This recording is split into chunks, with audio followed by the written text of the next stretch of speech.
Good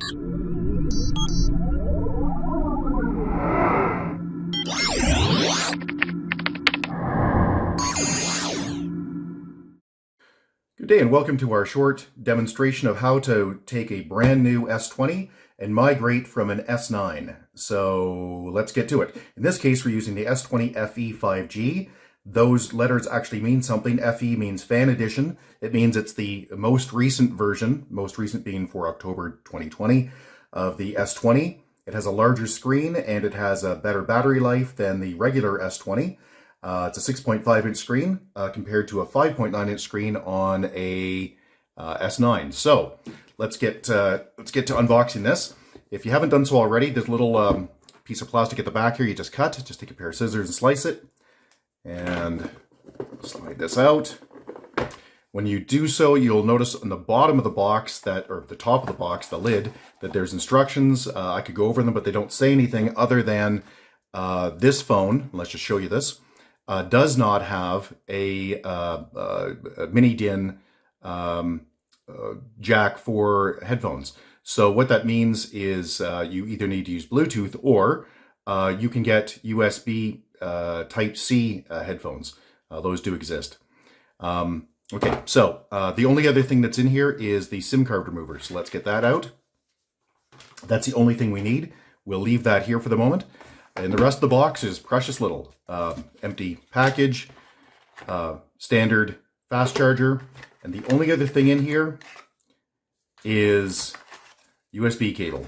So nothing you probably don't already have for your S9. No reason to change them. I would just keep using your old ones. They don't get old, they don't wear out. So, but you can change if you wish. Okay, so first thing you want to do is power this thing up. Now, well, just before we do that, I'll explain a couple of things. There is plastic covers on here that you can just pull off. And you can see at the bottom here, I've pulled up, actually, let's pull this up. There we go. I'll pull that off. I'll pull that off. Now it's unpackaged. There's also some plastic along the top that I'm just going to pull off. There we go.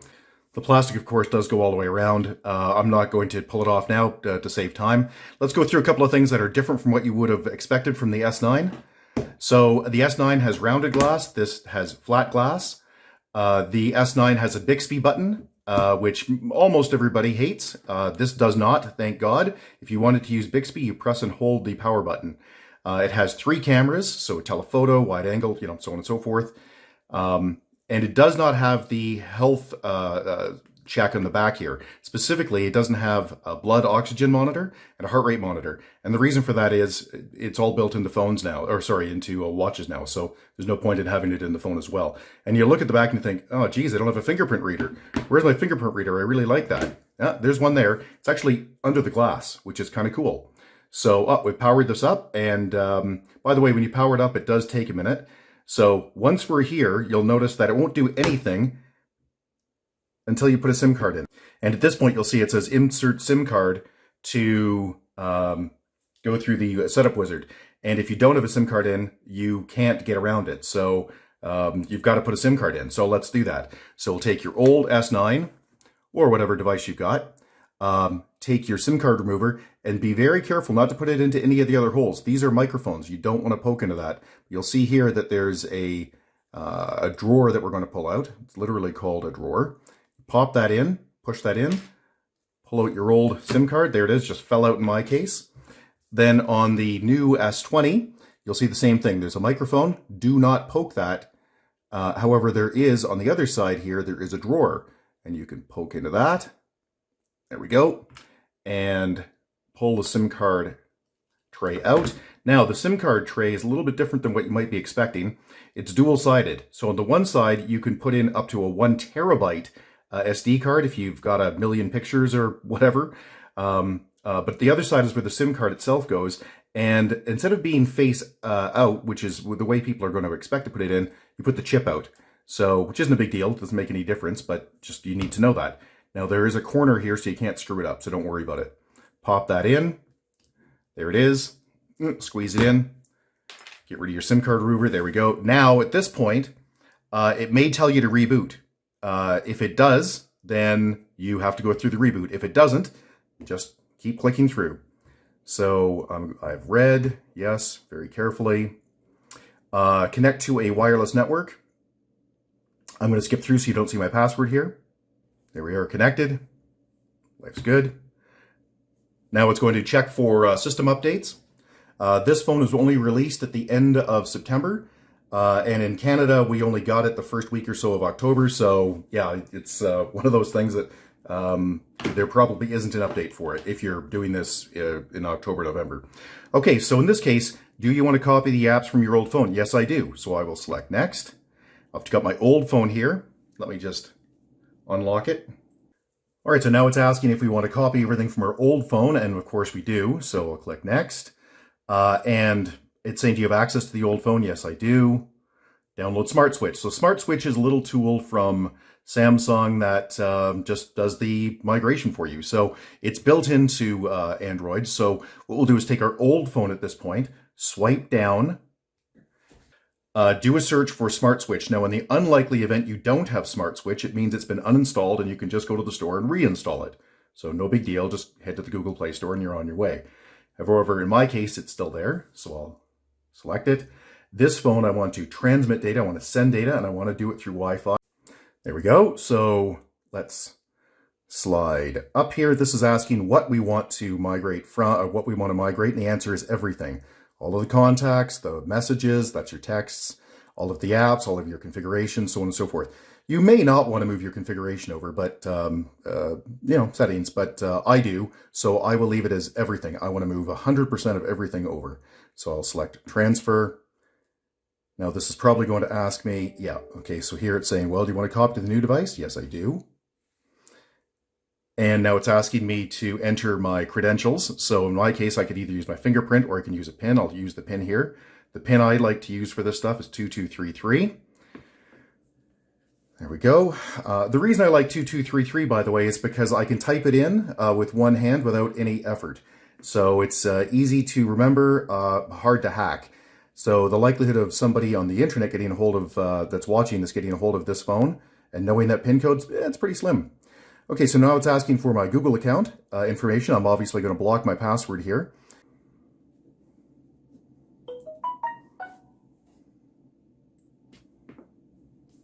I'll put keep screen on so we can watch it. It could take anywhere from 30 seconds to, I've seen it take an hour before. So it really depends on, what you've, how much data you've got to transfer. So, okay, so now this is continuing the setup as this is copying in the background. So what do I want? And this is smart enough to let me continue to do my setup. So I don't have to wait, which is actually good. That's a change from previous versions. So for fun, I'm going to have it send me the news every day. And I'm going to have it send me let's go with a quote every day. By the way, this is just junk. Most people will set this to nothing. I'm just doing this to demonstrate it. Next, Google Services, accept. Okay, now it's asking for how you want to set up your protection on this. Now, if you're in most corporations, you're going to be required to set up at least a PIN code. So what I will do is I will set up fingerprints because that's just the easiest thing, and we get to demonstrate the in-screen fingerprint scanner here. By doing this. Also, when you set up fingerprints, it requires you to set up a PIN. So by doing one, we're going to do both. So I'll select fingerprints, and you read that very carefully, I'm sure. And now it's saying, well, if you want to use a fingerprint, you also need to set up a PIN. So I'll set up a PIN. As I said, I'm going to use 2233, highly recommended. I will click continue. You, of course, will use whatever. But 2233 is very handy. Now, what this is telling me is that there's a fingerprint scanner in the screen. Holy crap, look at that. And yeah, there is. So what we got to do is put our finger on it.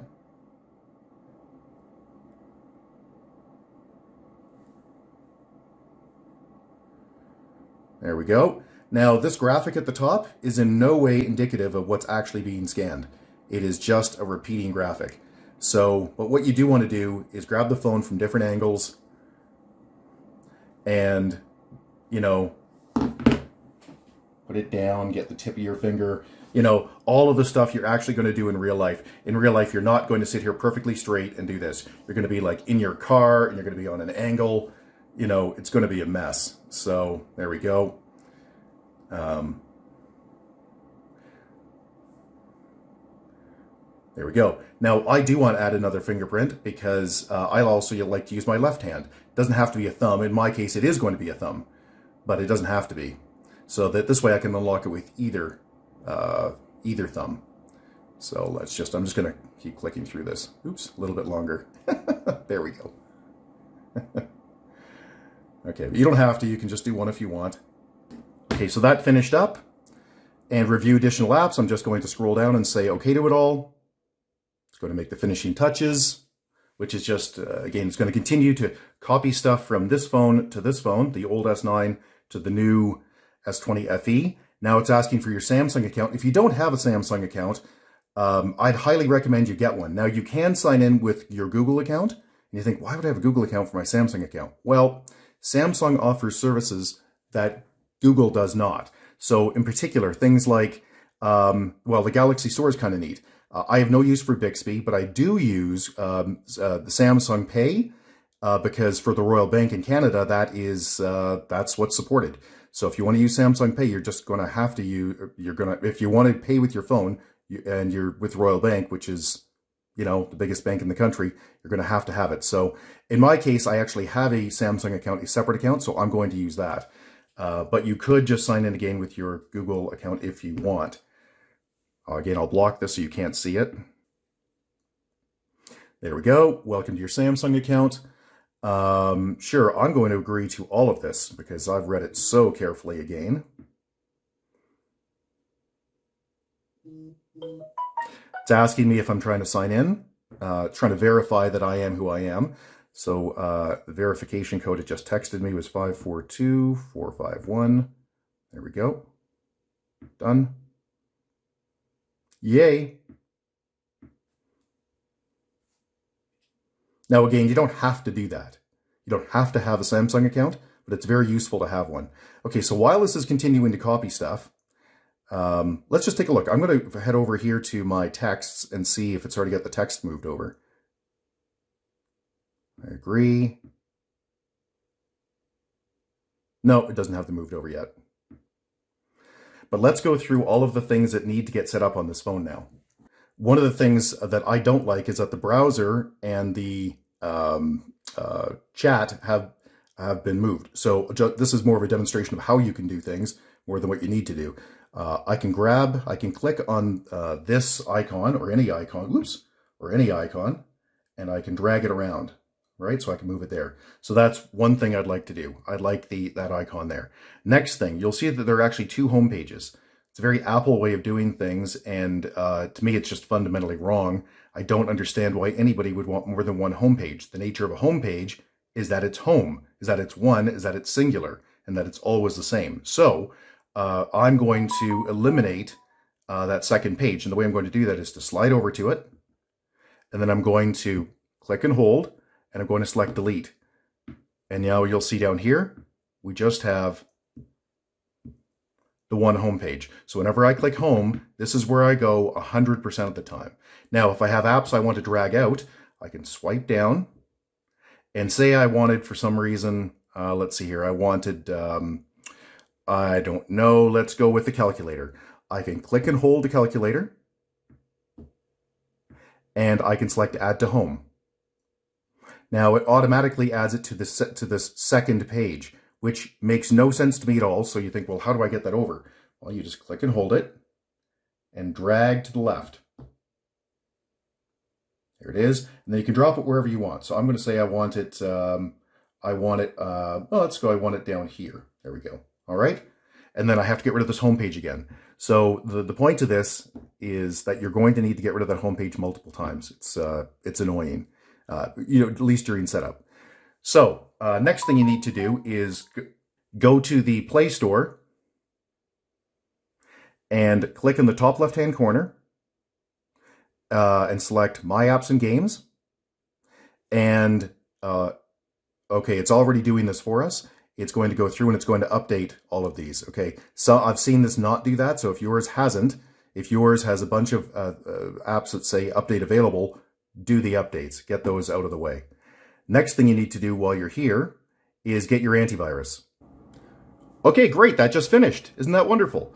All right, so let's go now to, so this phone we can now put away. Now, before I do that, I need to make sure that the SIM card tray is put back in because the phone's pretty useless without the SIM card. So put your SIM card tray back in, if it's not already in.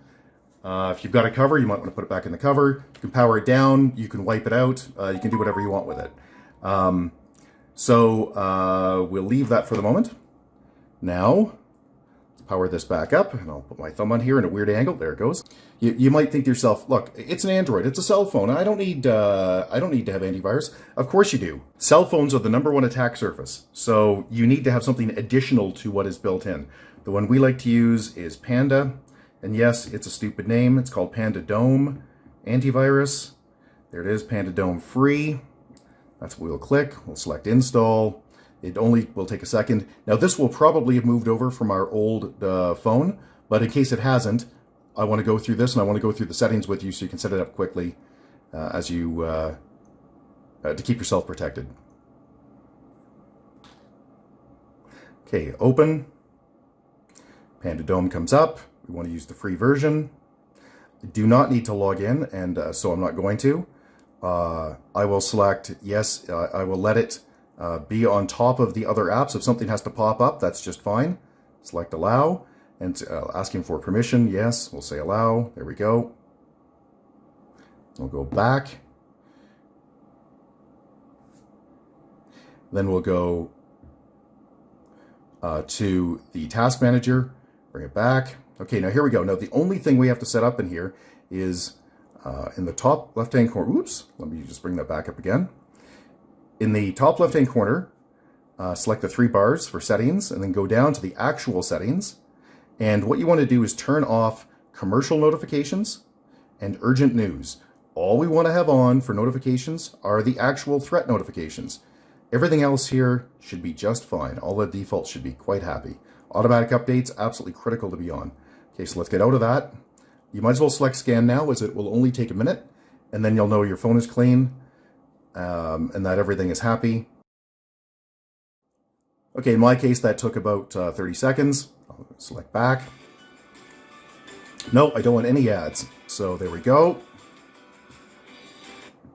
Get rid of that. Now, let's get into the settings that you need to worry about. So the first setting that I would change. Okay, so this has taken me to what my old phone looked like. It changed my home screen, which is wonderful. So that's a very happy thing. Now I can see here, click here to restore weather data. So I'll click on that. There we go. Don't care. That's happy now. So I've got my weather and time. Done copying. This is wonderful. Okay, so it's done a great job of moving everything over for me. However, there still will be a number of things that probably didn't migrate the way you'd expected. Most notably, you'll find that some accounts aren't set up. So let's go into your mail. Now, one of the differences that you'll see is in the old Samsung phones, they had their own mail client. They used Android Mail or Samsung Mail. Well, since the S10, they have signed a deal with Microsoft. Why write your own mail client when you can just use Microsoft's? So Outlook is now the default mail client. So if you click on Outlook, let's see if it migrated my stuff over. It did not. So I'll click Get Started. Now you'll enter your corporate information. I'm going to enter mine right here. So your username and password. Account type is Office 365 for me and for most companies. Oop, you were tech.ca in my case. Whoops, there we go. Now I'll enter my corporate password. Now you may have two-factor authentication, in which case, like with Okta, in which case you need to go through that. Would you like to add another account? Yes, I would, but I'm going to do it later. I don't want to take up time now and take up your time. I hate the focused inbox. Focused inbox is saying, look, we're going to look through your email patterns you've established previously, like who you've replied to, who you've sent messages to, who's in your contacts, so on and so forth. And we're going to put them in a special inbox called focused. Then the non-focused, or it's going to guess basically what's junk mail. Well, I hate it. It makes me crazy. So a lot of people will like it, but I don't. So I will turn that off immediately. Calendar, that's lovely. Search, that's lovely too. So there we go. Click next. Now you'll see focused and other here, right? Now this got a lot of this actually, it's pretty good. However, I'll show you how to turn this off because a lot of people will not like the focused inbox. Now, if you haven't used it before, please try it. Most people like it. It's been out for about 5 years. I just don't. Let's show you how to turn it off. Click on your picture in the top left-hand corner. Click on the cog for settings and turn focused inbox off.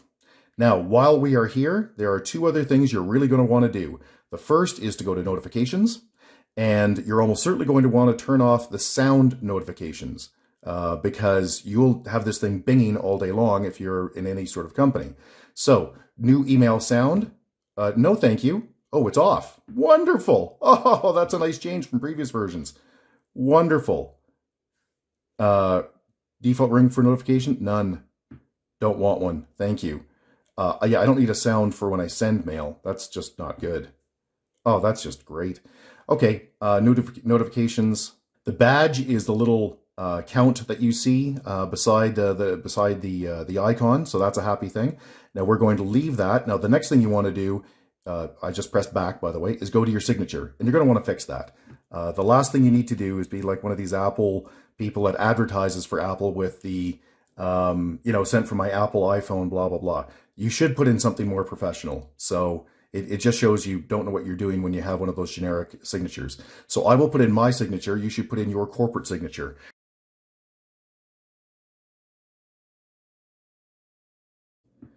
And I always like to have a link to my websites.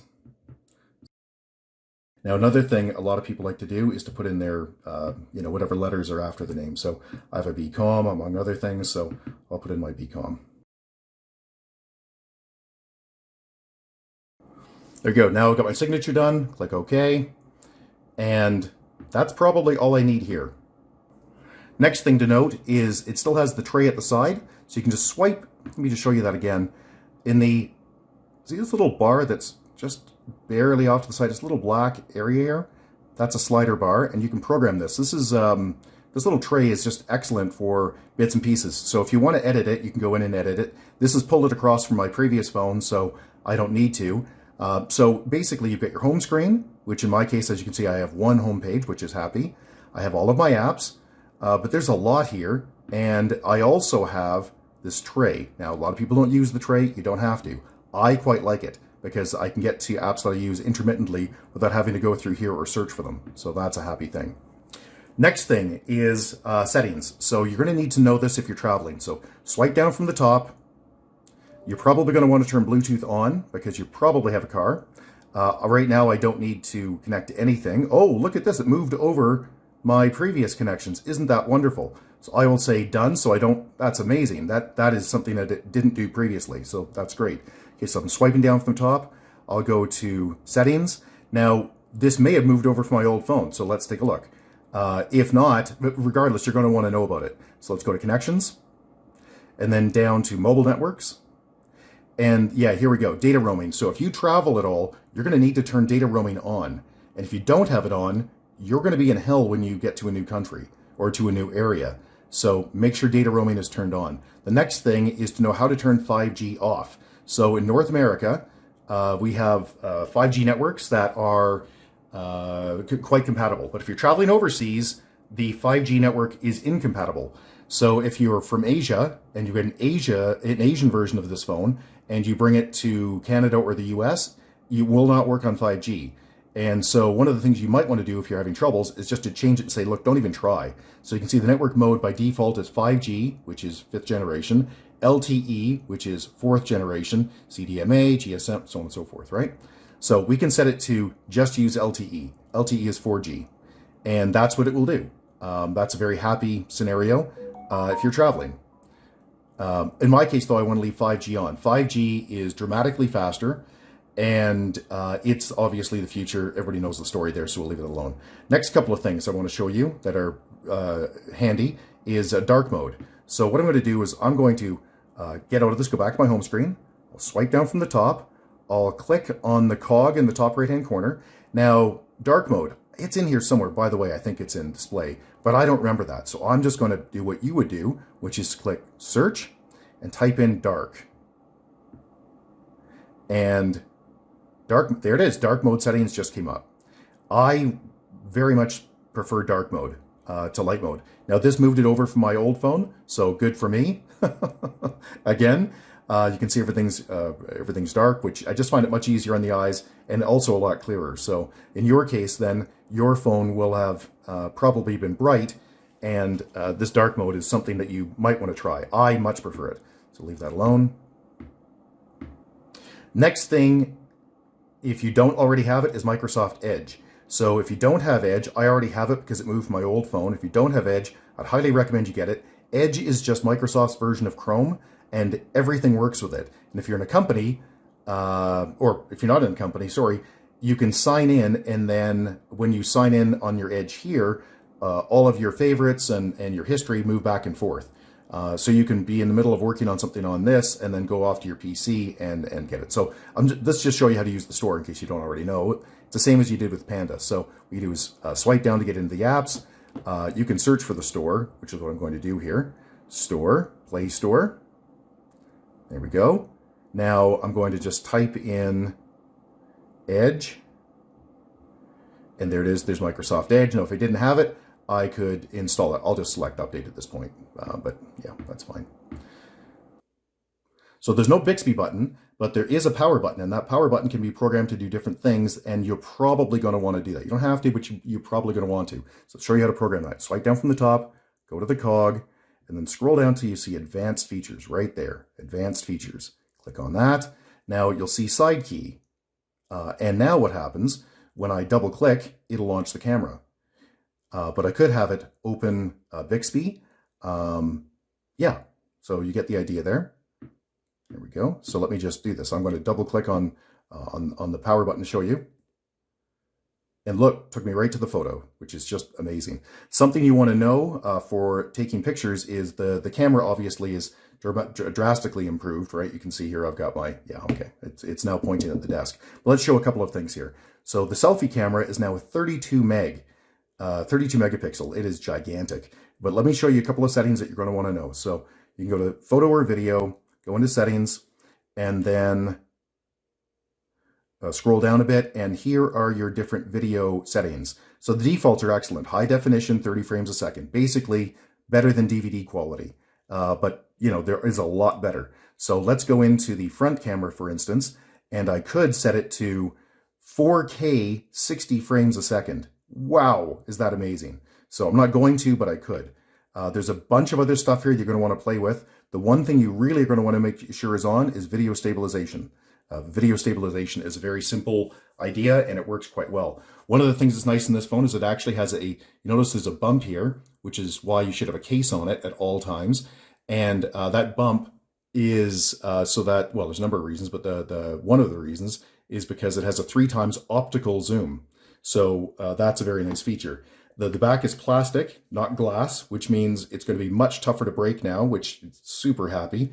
Some people don't like the plastic back because you have it in a cover. I don't know why anybody would care what it is. I want it as reliable and as scratch proof as I can get. And this polymer is definitely the way to go. The Google Home button. So if I press and hold the home button, it takes me to basically the Google Home type services. So you can see that's amazing, just amazing. Okay, I'll get out of that. So I could press and hold and say things like, let's do, what's the weather in Tokyo right now? There we go. Currently in Tokyo, there we go, right? Now, I don't use that button. I actually use this one. You may not have this programmed here, these widgets, but if you do, well, then just do this. What's the weather in downtown New York? It's 19 degrees. There we go. Isn't that lovely? Next thing to show you is how to set up the wallpapers. So what you want to do for that is press and hold. Just click on the screen anywhere and hold. So I'm going to go to wallpaper. I don't like the ones that are built in. I'm going to go to explore more wallpapers. There's none that are there. I'm going to select these free ones. So let's select this one just because it's the first one. And I will download it. I will apply it. And I want it to the home and the lock screens. There we go. And that's happy. Click OK. What happened there? Why didn't that take? Let's find out. Wallpapers. Apparently I screwed up. Explore more wallpapers. Top. Downloaded. Apply. Lock and home screens. Oh, I missed the set on lock and home screen. So click set lock on home screens. Okay, there's only one more thing I need to show you before we wrap this up with some notes on the new device. And that is you need to make sure that you're running the most current version. So swipe down at the top and select the cog. Go to the bottom and you'll see software update. Download and install. And while we're doing that, you might want to make sure that it's on download on Wi-Fi only. But anyway, there we go. And you can see mine's up to date. But you do want to make sure that that is automatic and happy. If that's not turned on, you are going to get out of date and you're going to have problems. You're going to be subject to being hacked. So just don't do that. Okay, so let's go over a couple of things that you may not be aware of. The first thing is that the old S9s and the S8s have Gorilla Glass 5, just version 5. This is Gorilla Glass 3. The glass is not as good. So what that means is it's going to be more subject to scratching. So be careful with it. Just be careful with it. Next thing is make sure you put it in a case. Don't be one of those people that carries it without a case because they're slippy and you're going to drop it. And when you drop it, it is going to break. And this screen is going to be hundreds and hundreds of dollars. So don't do that. Next thing, the device works just fine with existing high-speed wireless chargers. So you can see you don't need to change that if you already have one. In fact, we'll let that sit on there. Why not? Battery is larger. It's 50% larger than an S9, which means it's going to take longer to charge. However, if you're charging overnight, shouldn't make any difference. The device is IP68, meaning that it is set for protection against basic water and dust. That means, look, in practical terms, you can put this in up to 5 feet of water for 30 minutes. That's what that means. That's what this is rated for. So if you drop it in the toilet, it's going to be fine. You take it to the beach, it's going to be fine. You drop it in the shower, you have it in the shower, it's probably going to be fine. You don't want to take it deep sea diving, but other than that, it should be just fine. Okay, if you have any questions or concerns, please get a hold of us at www.urtech.ca. Thank you. Bye-bye.